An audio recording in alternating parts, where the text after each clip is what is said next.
আল্লাহ রাসূল বলেছেন আপনার ঈমান পরিপূর্ণ, ইয়াদখুলুল জান্নাহ, আপনি জান্নাতে যাবেন। সুবহানাল্লাহ। আর যদি আপনার পরিষ্কার না হয় আপনি জান্নাতে যাবেন না। আপনার ইবাদত, আপনার আকায়েদ, মুআমালাত, মুআশারাত সব পরিষ্কার থাকার পরে আপনার ভিতরে যদি হিংসা থাকে, ওই হিংসা নিয়ে আপনি জান্নাতে যেতে পারবেন না।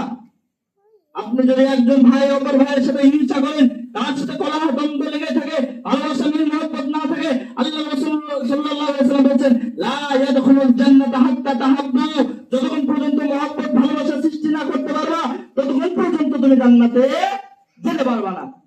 তাহলে আমার তো ভাইয়ের সাথে আমরা কথা বলি না, নিজেদের বোনের সাথে জমি নিতে আসছিল, জমি দেয় না, এই জন্য তাদের সাথে রাগারাগি, কথা হয় না।